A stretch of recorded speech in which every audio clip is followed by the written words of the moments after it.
1671 চনত শৰাইঘাটৰ যুদ্ধৰ তেখেত প্ৰধান সেনাপতি আছিল। এটো প্ৰধান সেনাপতি আছিল।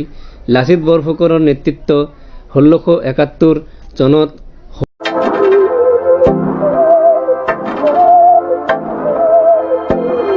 बहकी सभी जुबान।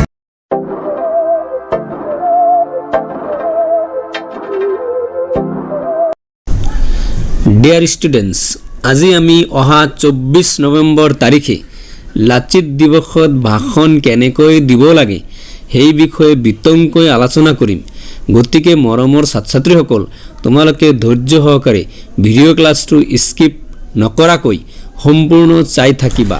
লগতে ভাষণত কি ক'ব লাগে সেই কথাও বিতংকৈ আলোচনা কৰিম। গতিকে ধৈৰ্য সহকাৰে ভিডিঅ'টো স্কিপ নকৰাকৈ চাই থাকিবা। সন্মানীয় ভিউৱাৰ্ছ, মই ইনফৰমেশ্যন আৰু প্ৰিপাৰেশ্যন অফ এক্সাম ভিডিঅ' এই চেনেলত বনাই থাকোঁ বাবে অনুৰোধ থাকিল যে আপোনাৰ ধুনীয়া হাতখনেৰে ছাবস্ক্ৰাইবৰ বুটামটো টিপি দি বেলটো প্ৰেছ কৰি দি মোক আৰু ভিডিঅ' বনাবলৈ উৎসাহিত কৰিব। ধন্যবাদ। ভাষণটো যিকোনো প্ৰকাৰে ষ্টাৰ্ট কৰাৰ আগতে কিছুমান নিয়ম আছে। এই নিয়মটো ইয়াতে লিখি দিছোঁ, মই এনেকুৱা ফ'ল' কৰিব পাৰিবা।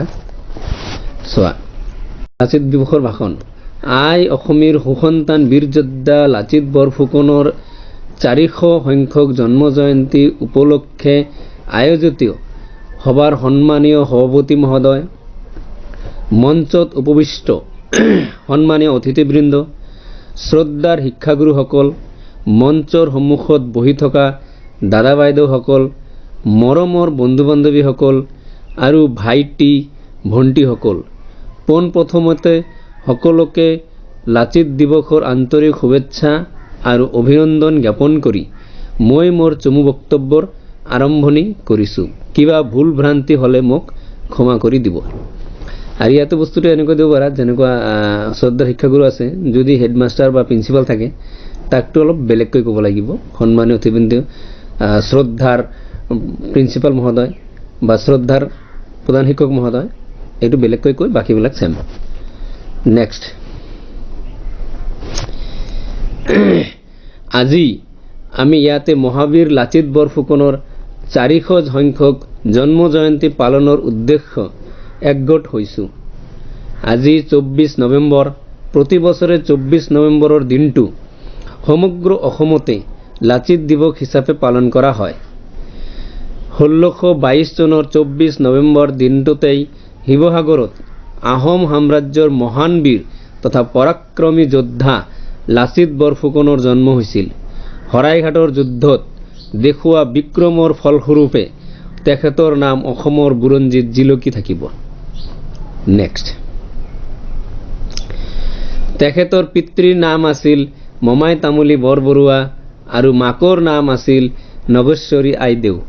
সৰুৰে পৰা লাচিত সৎ, সাহসী আৰু স্পষ্টবাদী আছিল। লাচিতৰ জন্ম ৰাজকীয় পৰিয়ালত হোৱা বাবে কৰ্তব্যপৰায়ণ, কৰ্মনিষ্ঠা, সততা আদি গুণ পৰিয়ালৰ পৰাই পাইছিল। নিজৰ বীৰত্ব, সততা, কৰ্মনিষ্ঠা, ন্যায়পৰায়ণতা আদি গুণৰ বলত লাচিতে স্বৰ্গদেউ চক্ৰধ্বজ সিংহৰ দিনত আহোমৰ বৰ সেনাপতি আৰু বৰফুকন পদবী লাভ কৰিছিল। এইবিলাক কথা মই মোৰ ৰচনাতেই লিখিছোঁ, সেইটো লিংক ডিছক্ৰিপশ্যনে দি দিম, তোমালোকে আকৌ বোলে চাই ল'বা আৰু ভাষণটো ধুনীয়াকৈ দিয়াৰ চেষ্টা কৰিবা। নেক্সট, 1671 চনত শৰাইঘাটৰ যুদ্ধৰ তেখেত প্ৰধান সেনাপতি আছিল। এটো প্ৰধান সেনাপতি আছিল।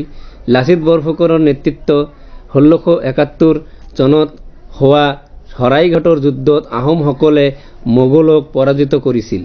লাচিত বৰফুকন এগৰাকী মহান বীৰ, নিঃস্বাৰ্থ দেশপ্ৰেমিক, সাহসী, পৰিশ্ৰমী তথা সৎ তথা তীখৰ বুদ্ধিসম্পন্ন ব্যক্তিত্বৰ অধিকাৰী ব্যক্তি আছিল।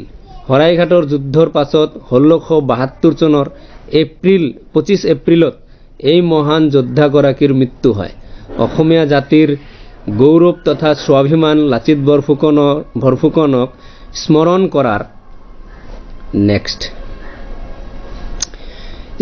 কৰাৰ লগতে তেখেতক শ্ৰদ্ধা ভক্তি জ্ঞাপন কৰাৰ অৰ্থে প্ৰতি বছৰে 24 নৱেম্বৰৰ দিনটো লাচিত দিৱস হিচাপে পালন কৰা হয়। লাচিত দিৱসৰ দিনাখন অসমত চৰকাৰী কাৰ্যালয়সমূহ বন্ধ ৰখা হয়।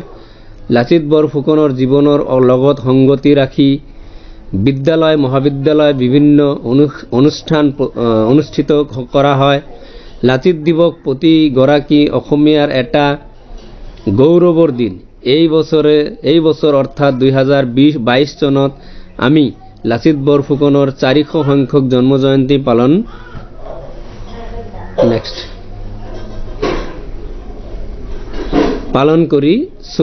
কৰি আছো। লাচিত বৰফুকনৰ 400 সংখ্যক জন্মজয়ন্তী উপলক্ষে অসম চৰকাৰেও বিভিন্ন কাৰ্যসূচী হাতত লৈছে। লাচিত বৰফুকন হল অসম তথা অসমীয়াৰ বাবে এটা চিৰসেউজীয়া সত্তা। অসমীয়া জাতি জীয়াই থকালৈকে লাচিত বৰফুকনৰ জাতীয়তাবোধ দেশপ্ৰেম সদায় অসমীয়াৰ মাজত প্ৰবাহিত হৈ ৰ'ব। লাচিত বৰফুকনৰ বীৰত্ব হল সমগ্ৰ অসমীয়া জাতিৰ বাবে আদৰ্শ তথা অনুপ্ৰেৰণাৰ উৎস। অসমীয়াৰ উত্তৰ প্ৰজন্মৰ বাবে লাচিত বৰফুকন হৈ ৰ'ব সদায় অপৰাজয় ব্যক্তিত্ব, সাহস আৰু সংগ্ৰামৰ প্ৰতীক। শেষত পুনৰবাৰ সকলোকে লাচিত দিৱসৰ শুভেচ্ছা জনাই মই মোৰ চমু বক্তব্য সামৰণি মাৰিছোঁ। ধন্যবাদ। এইখিনি কৈ শেষ কৰিব পাৰিব।